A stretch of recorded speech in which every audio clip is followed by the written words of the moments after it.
sommaire de cette édition, la réactivation du groupe africain des ambassadeurs accrédités en Guinée. Ces diplomates se sont entretenus ce lundi avec le ministre Boré Makondé. Une rencontre pour parler aussi du comité de suivi des accords politiques. 30 millions d'euros pour appuyer le secteur de l'eau. C'est un accompagnement de l'Agence française de développement. L'idée, c'est de soutenir les efforts de la Troisième République dans ce domaine. Ils avaient promis de nous mettre des étoiles dans les yeux, promesse tenue à travers un spectacle géant vendredi dernier de Pokémon. Un groupe de jeunes danseurs guinéens classés 3e dans l'émission L'Afrique a un incroyable talent. Tout à l'heure, retour sur ce spectacle. Voilà pour les titres. Bienvenue dans cette édition d'information. Je vous annonçais au sommaire la rencontre de ce matin entre le ministre de l'Administration du Territoire et le groupe africain des ambassadeurs accrédités en Guinée. Les échanges ont porté sur les travaux du comité des suivis de l'accord politique ainsi que la réactivation de cet organe consultatif des diplomates africains en Guinée. Mohamed Lamine Camara. La série de concertations initiée par le chef de l'État et la relance des travaux du comité de suivi de l'accord politique retiennent l'attention des diplomates africains accrédités en Guinée. Ce lundi, au ministère de l'Administration du Territoire et de la Décentralisation, ce groupe d'ambassadeurs s'est constitué en organe consultatif pour mieux prendre part à la vie du pays. Ces diplomates réitèrent leur volonté à soutenir le gouvernement dans la relance du dialogue politique. Ils sont venus pour l'encourager pour ses efforts donc en qualité de président de ce comité de suivi, des efforts visant à trouver une solution consensuelle à la crise post-électorale actuelle. Nous lui avons dit que nous sommes confiants que ces efforts aboutissent à une solution heureuse. Nous avons voulu expliquer effectivement que le groupe africain des ambassadeurs accrédités en Guinée est un groupe actif désormais et qui veut vraiment accompagner le gouvernement guinéen, les Guinéens de manière générale, dans toutes les activités qui sont menées. Et pourquoi pas de temps en temps être consulté à chaque fois qu'il y aura en tout cas un problème pour lequel les autorités estiment que ceux qui représentent ici les chefs de l'État, les chefs d'État africains peuvent, un tant soit peu, apporter une petite contribution, notamment en termes de réflexion, en termes de conseils, en tout cas tout ce qui peut être fait pour montrer qu'effectivement la solidarité africaine dont nous parlons tous, cette solidarité est vraiment effective. Président du comité de suivi de l'accord politique, le ministre de l'Administration du Territoire et de la Décentralisation, après un survol de la situation politique en Guinée, a rassuré les uns et les autres de la détermination du gouvernement à poursuivre le dialogue avec la classe politique. Ils ont été très clairs pour cette première rencontre. C'est nous qui avons demandé l'audience. Monsieur le ministre, nous voulons que désormais vous fassiez actionner soit le groupe africain des ambassadeurs accrédités en Guinée. Toutes choses que nous avons saluées et je crois que l'espoir est permis. Une occasion encore pour mes frères et mes sœurs de Guinée, toute obédience politique confondue, pour dire que nous avons de bonnes raisons de nous entendre. Nous avons bonne raison de nous comprendre. Nous avons bonne raison de cultiver la paix et l'unité nationale en Guinée. Le groupe des ambassadeurs africains en Guinée entend contribuer à la stabilité et à la quiétude sociale dans le pays à travers des séries de rencontres avec l'ensemble de la classe politique. La promotion du dialogue justement au cœur de cette rencontre entre le Premier ministre, chef du gouvernement et le médiateur de la République. Mamadi Youla et Mohamed Saïd Fofana ont échangé autour de la consolidation du partenariat entre toutes les institutions républicaines. Compte rendu, Adi Kamara. Cette visite du médiateur de la République, Mohamed Saïd Fofana, chez le Premier ministre chef du gouvernement, Mamadi Youla, vient renforcer la collaboration entre les institutions de la République.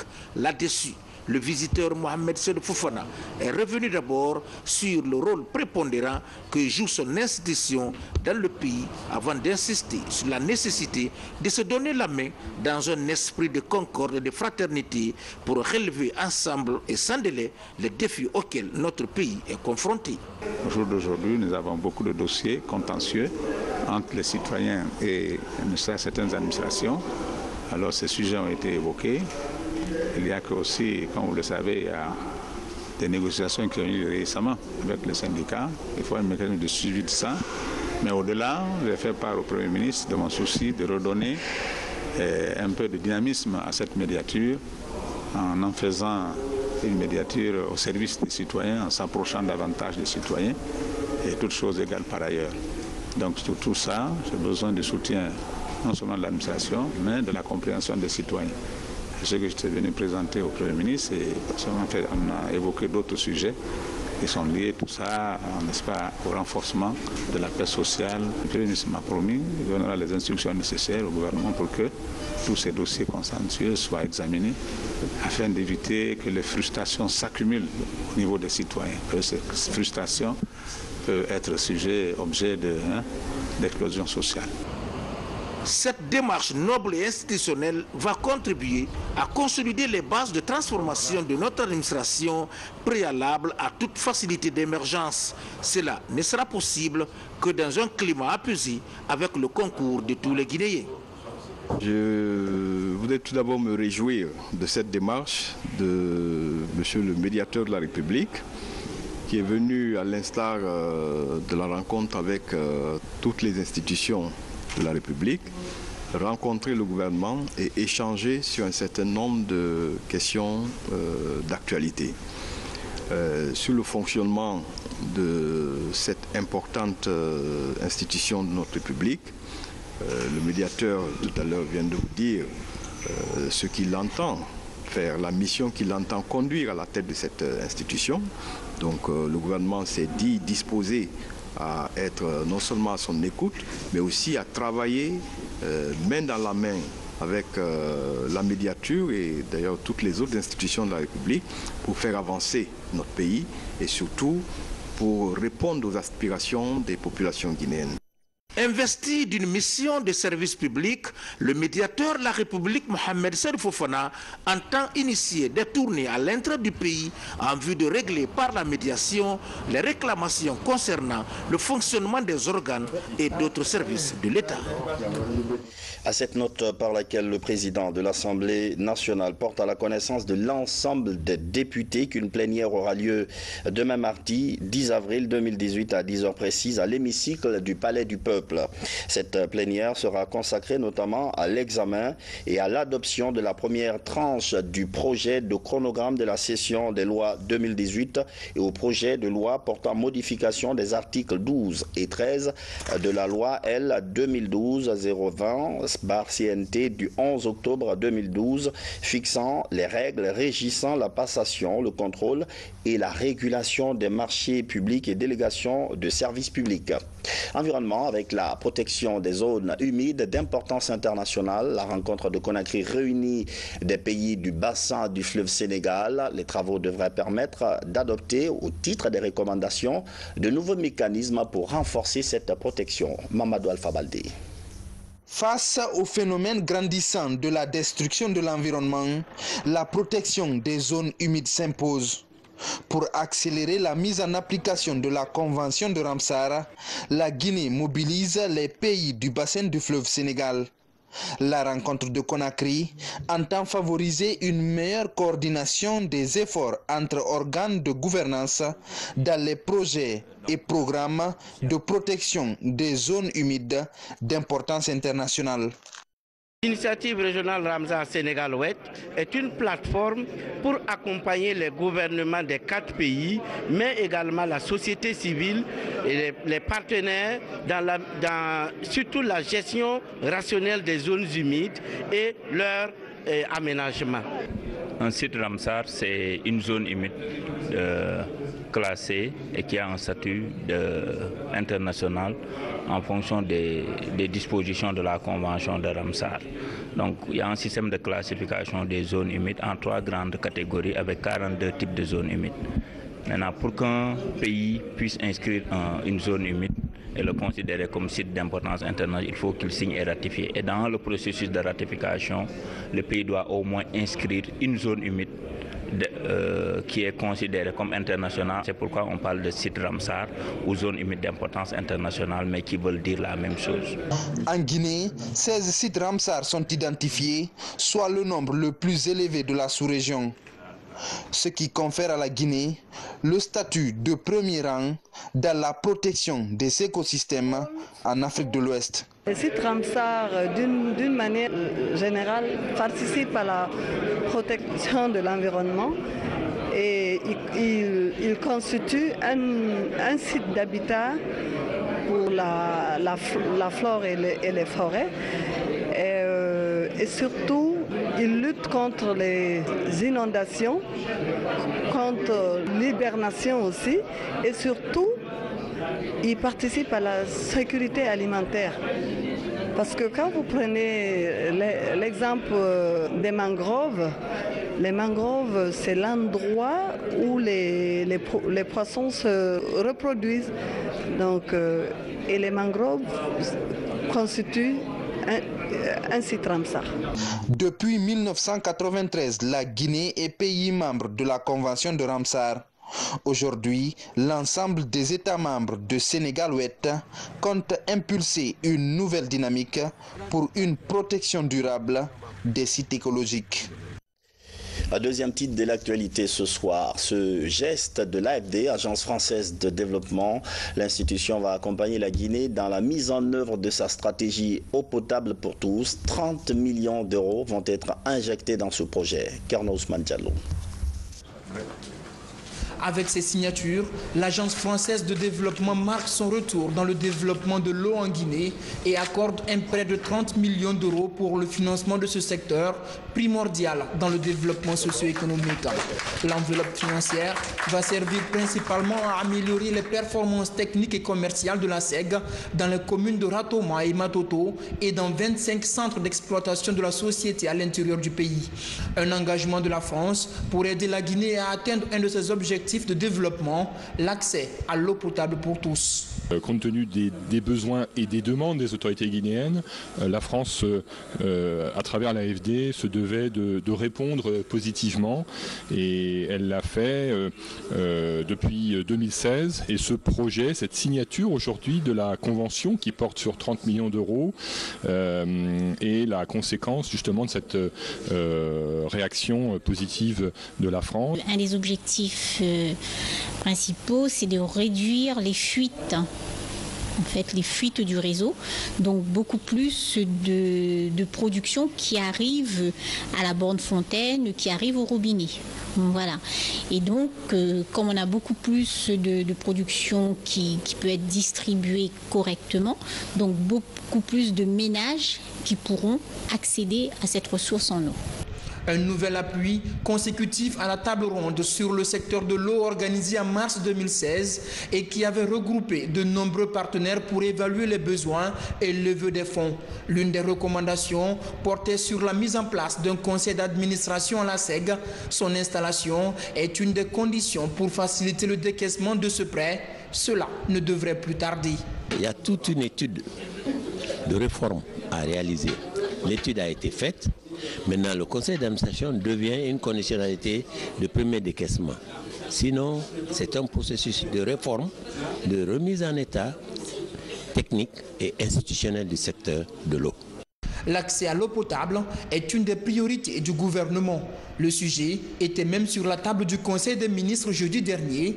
L'État compte mobiliser et investir 500 millions de dollars dans ce secteur. Il y a eu notre groupe consultatif en novembre 2017 où des montants équivalents à près de 21 millions de dollars ont été, je dirais, annoncés par les partenaires techniques et financiers.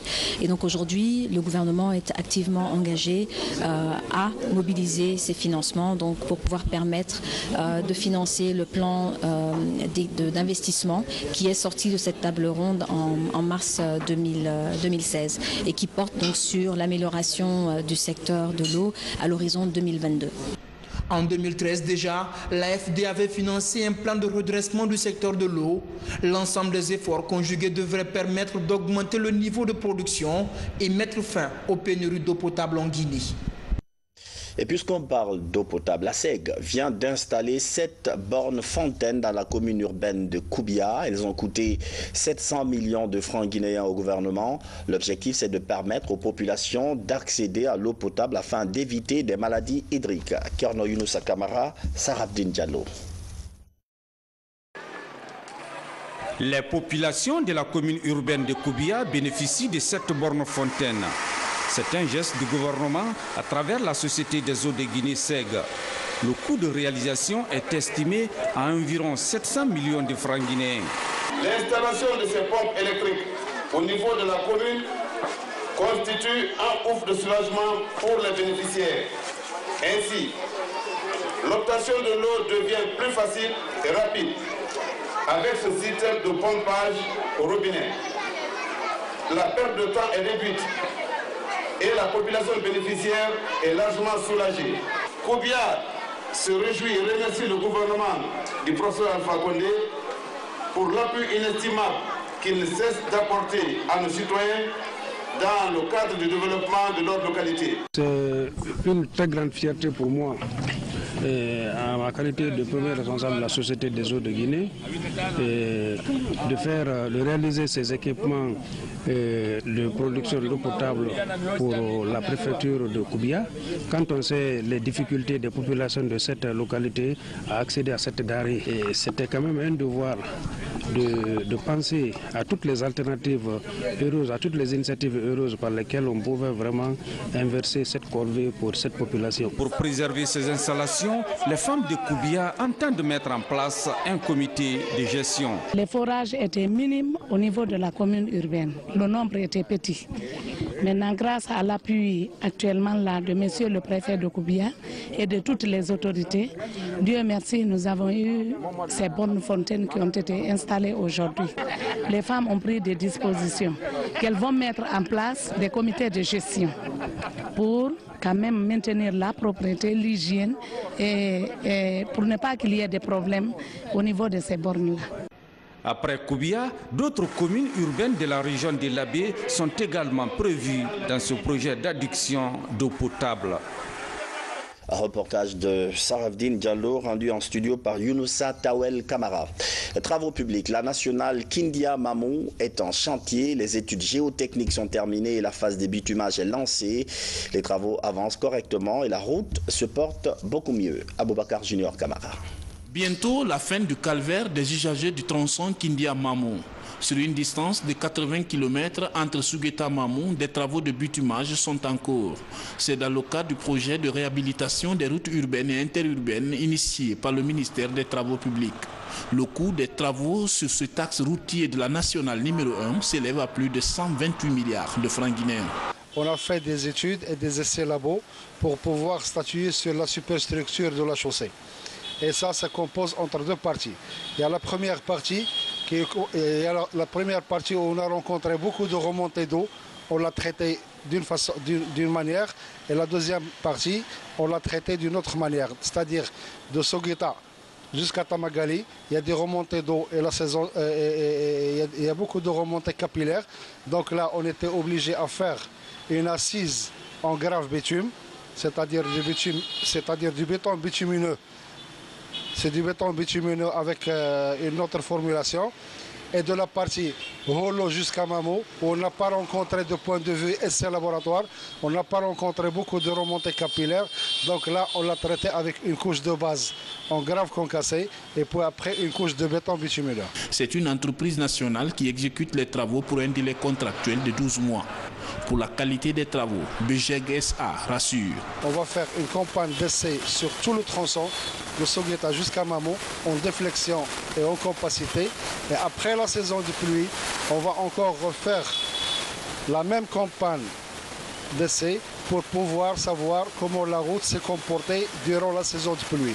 Mais apparemment, d'après les premières études géotechniques qui ont été faites et les formulations et de bébés et de graves concassés adaptés à la situation, on peut s'engager sur des garanties de 5-6 ans. La réhabilitation du réseau routier est une priorité du gouvernement guinéen. Lancé depuis 2017, le projet évolue normalement sur le terrain. Justice, 5 ans de prison pour Nafanta, la donneuse de fausse grossesse. Le tribunal de Mafanko a rendu son verdict. Autour d'elle, 2 autres personnes sont retenues dans le lien de la culpabilité pour complicité. Son infirmière qui prend 3 ans et 4 pour le laborantin. Je vous propose d'ailleurs d'écouter la présidente du tribunal au micro de Mabintila Issouma. Le tribunal condamne Fanta Kamara à 5 ans d'emprisonnement ferme et au paiement d'une amende de 10 millions. Le tribunal condamne en outre Massouma à 3 ans d'emprisonnement ferme et au paiement d'une amende de 10 millions. Le tribunal requalifie l'exercice illégal de la profession de médecine en usurpation de titres et de fonctions à l'encontre d'Étienne Gbalamou. Et le tribunal le retient dans les liens de culpabilité de ces faits, ainsi que la mise en danger de la vie d'autrui.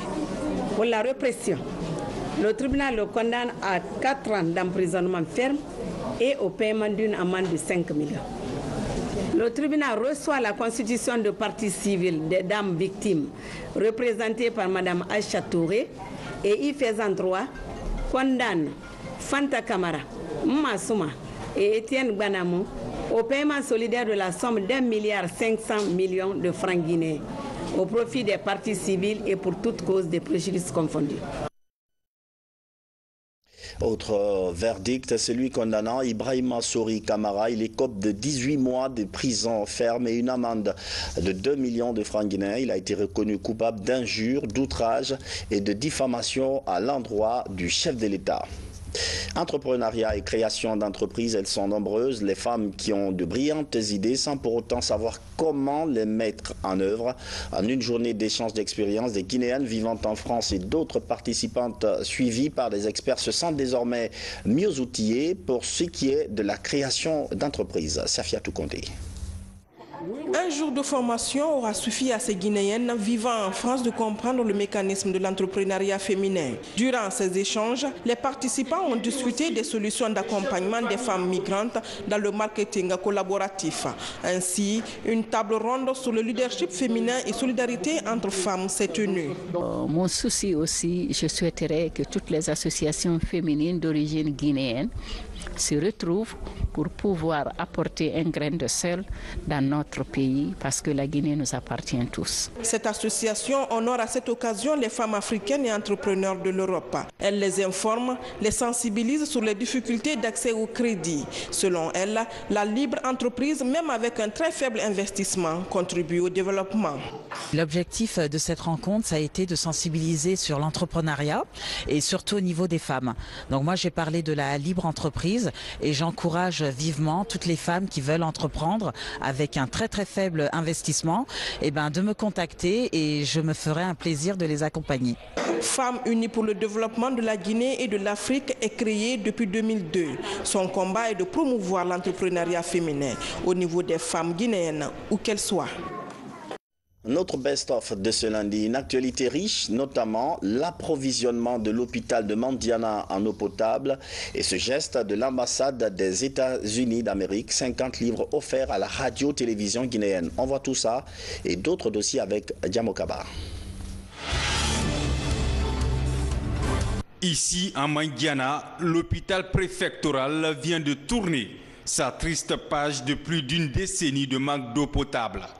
Désormais, c'est un forage connecté à des panneaux photovoltaïques qui alimentent 2 cuves de 500 litres chacune, fonctionnelles 24 heures sur 24. Ce système d'adduction d'eau permet à tous les services de ce centre hospitalier de Mandiana d'avoir de l'eau potable et des latrines. Cela a été rendu possible grâce au concours d'une ONG locale, l'association Guinée Solidarité Médicale, en partenariat avec l'ONG française Aide médicale au développement AMD. Plusieurs fidèles chrétiens et musulmans sont au rendez-vous de cette messe dominicale pour marquer la célébration des 10 ans d'existence de l'Université catholique de l'Afrique de l'Ouest à Conakry. Une institution qui fait partie du patrimoine de l'Église catholique de Guinée. Quand je me rappelle des conditions dans lesquelles l'université a été créée, et là je veux parler de conditions matérielles, mais également de conditions de présence de personnes autour de l'université. Et par rapport à ce que nous vivons aujourd'hui, je pense que le bond en avant est extraordinaire. Je pensais qu'au départ de l'université, il n'y avait que 3 personnes qui faisaient toute l'administration tant administrative que pédagogique, mais qu'aujourd'hui pratiquement toutes les structures sont meublées. Ça veut dire que le pas en avant est très grand. Au quartier Yimbaya Bougie, dans la commune de Matoto, l'érudit Suleiman Baroukondé formule des prières et bénédictions pour le pays. Cette séance de prédication est organisée par les femmes volontaires pour le développement de Kouroussa. Elles s'engagent pour le maintien de la paix et la quiétude sociale pour le développement harmonieux de la Guinée. Nous avons pu appeler l'âge solo pour pouvoir venir nous faire des bénédictions, des prières pour non seulement la nation par rapport à toutes les situations qui sont en train de se passer en Guinée. Donc on en est soucieuse. Donc il faut aider le professeur Alpha Condé parce que sans la paix, sans la cohésion sociale, sans l'unité nationale, aucun développement n'est possible. L'ambassade des USA en Guinée dote la RTG d'un lot de livres, de manuels qui devront permettre au personnel d'approfondir sa connaissance en pratique du journalisme, mais aussi acquérir quelques connaissances sur les États-Unis. Un geste qui vient conforter les relations entre la Guinée et les États-Unis. Actualité nationale, toujours les plages de Conakry avec leur réouverture. Elles doivent être assainies au quotidien pour qu'elles puissent attirer. L'opération est d'ailleurs lancée. Elle est pilotée par le gouvernorat, l'Union européenne et l'OIM. Retour sur le lancement de cette campagne d'assainissement avec Abdourahmane Koula-Diallo. Assainir les plages et les quartiers de Conakry avant l'arrivée des grandes pluies. C'est une initiative de l'OIM Guinée en partenariat avec le gouvernorat de Conakry et de l'Union européenne. Pour la circonstance, 500 immigrés retournés, dont 100 par commune, ont été mobilisés. Pour les organisateurs de cette campagne de 45 jours, l'objectif reste et demeure la réintégration durable de ces jeunes dans des projets générateurs de revenus. On a su que, au-delà des projets de réintégration à mettre en place, le migrant qui retourne de son point de chute en Libye jusqu'en Guinée, il fallait non seulement faire ressortir ce patriotisme, parce que quand on est patriote, on tient toujours compte de son pays. Et ce civisme aussi, c'est ce qui nous a poussé à dire que entre le temps de leur arrivée et la mise en place de leur projet en tant que tel, on pouvait les inciter à sortir ce civisme et ce patriotisme. En quoi faisant? En essayant d'appuyer la capitale de Conakry à s'assainir. Mon sentiment par rapport au lancement que nous devons faire, c'est un sentiment de satisfaction.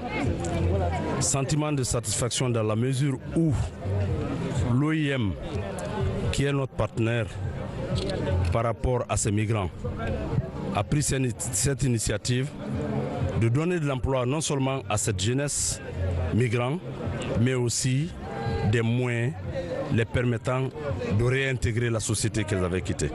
Donc vous comprendrez avec moi qu'en ma qualité de première autorité de la ville de Conakry, mon sentiment est un sentiment de satisfaction par rapport à cette activité, non seulement qui est pour l'assainissement, mais surtout par rapport aux migrants. Le porte-parole des migrants retournés a mis l'occasion à profit pour exprimer sa gratitude et sa reconnaissance aux organisateurs pour la considération et la bienveillance placée en eux. Je suis très ému, vu tous les efforts que l'OIM font pour nous. Donc c'est un grand plaisir pour moi vraiment de m'y rendre ici aujourd'hui et commencer le projet pour l'assainissement. Aujourd'hui, ce projet a déjà débuté et demain, nous serons aux côtés de Lambagny. Donc vraiment, mes remerciements les plus sincères à l'OIM, vraiment, à l'Organisation internationale des migrants, qui ne cesse de faire de l'effort pour nous, les migrants. Après l'expiration de cette période de 45 jours, un autre groupe de 500 jeunes émigrés retournés prendra la relève en vue de continuer ses actions salvatrices. Un autre coup de cœur ce soir, le groupe Pokémon de jeunes danseurs guinéens pétris de talent. Ce sont eux, il vous souviendra, qui ont raflé à Abidjan la 3e place de l'émission L'Afrique a un incroyable talent. Et de retour au pays, ils ont donné le meilleur d'eux-mêmes vendredi au Centre culturel franco-guinéen. Le spectacle dénommé Je danse ma Guinée met en scène une vie champêtre parsemée de quelques réalités locales. Reportage Mabinti Laïsouma.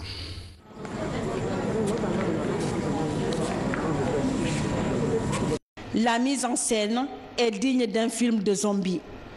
Enlevés de rideaux, les danseurs somnambules dans la salle parmi les invités. Une fois sur scène, l'accent est mis sur la vie champêtre. Quelques réalités propres à la Guinée sont revisitées. Nous sommes dans le spectacle Je danse ma Guinée.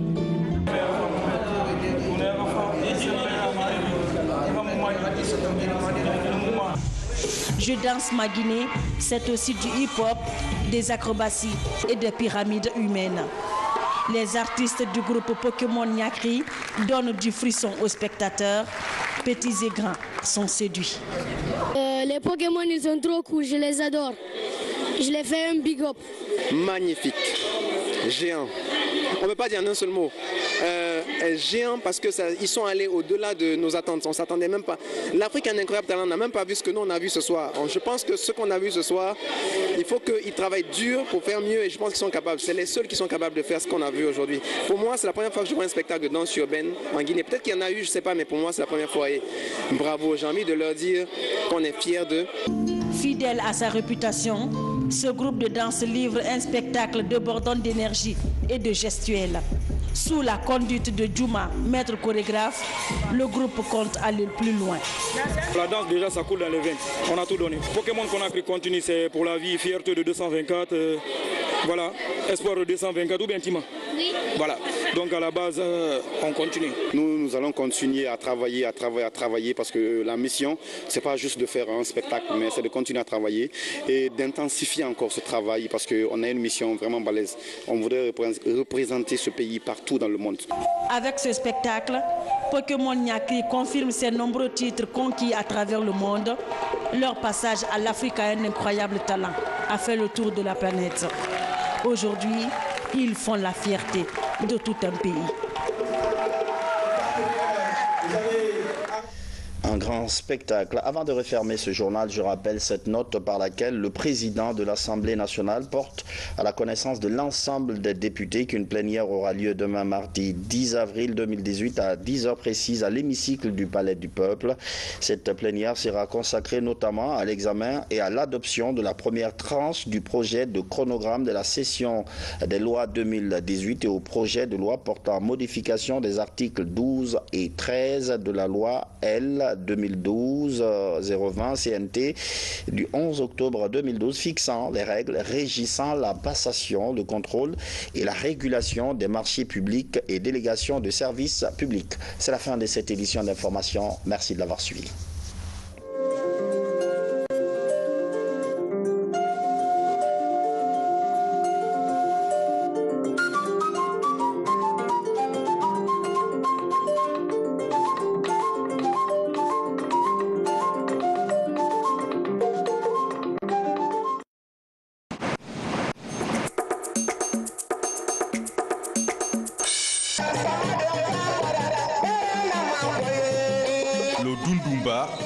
Ou encore la danse folklorique des hommes forts reste le symbole important du Hamana.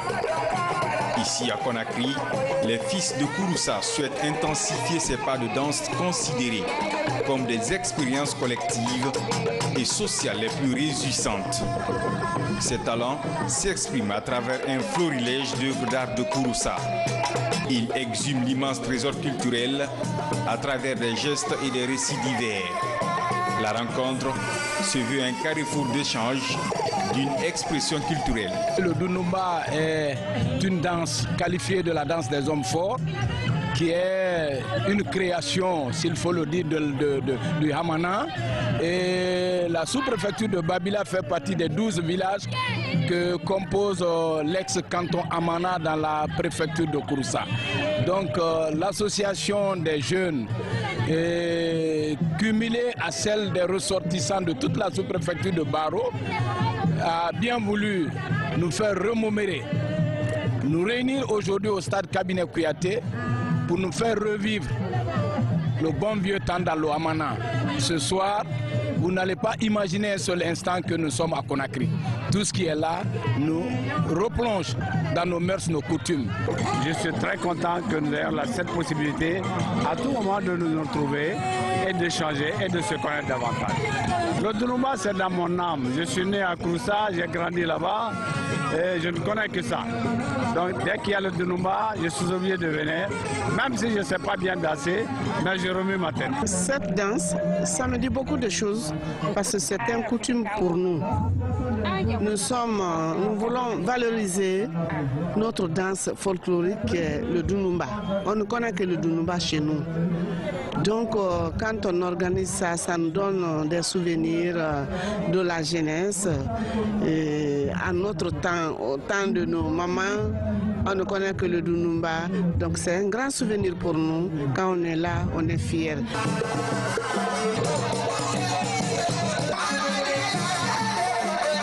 Un espace de découverte, cette rencontre autour de Dundumba témoigne de la volonté des jeunes ressortissants et amis de la sous-préfecture de Babila dans Kouroussa à œuvrer au rapprochement des différentes communautés du pays et renforcer les liens d'amitié et de fraternité pour le progrès de la nation.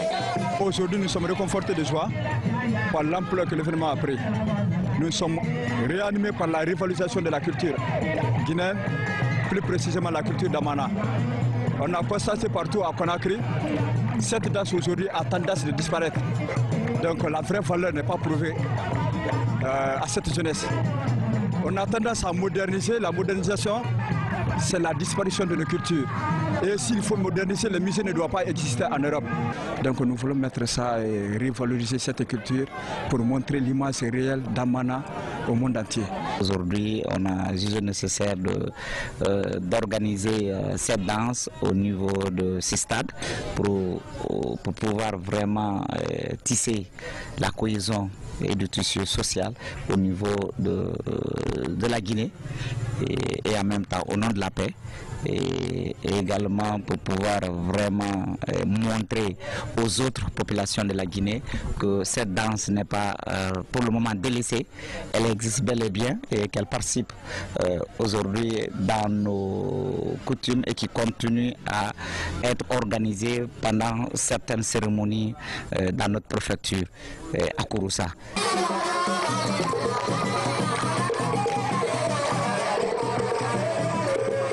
Les autres sous-préfectures doivent prendre l'exemple sur Babila, non seulement dans leur organisation pour leur développement, mais aussi pour ceux qui sont en train de le faire pour la culture. Car le Dunumba est un acte important de la culture mandingue. Et je crois que l'origine est un peu très proche de Babila. C'est très bien pour cette raison. Je ne peux que les féliciter et leur dire que ce qu'ils ont fait là, ils l'ont fait pour tout Kouroussa. C'est de ça que le pays a besoin. Nous avons besoin de réjouissance, nous avons besoin de bonheur, nous avons besoin de paix. Et dans l'allégresse, dans la joie, que les jeunes et les femmes, les hommes se retrouvent, vraiment c'est un très grand bonheur, c'est un grand moment de notre vie et j'en suis très heureux.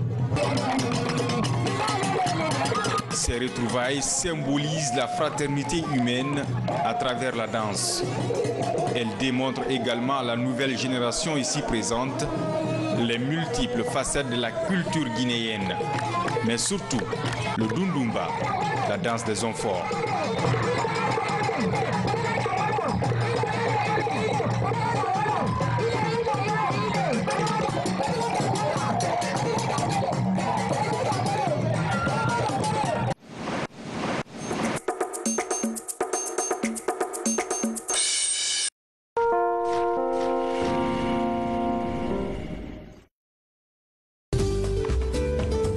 Vous avez toujours apprécié la qualité de nos produits? Sachez que Beko est fier de votre collaboration. Chers clients,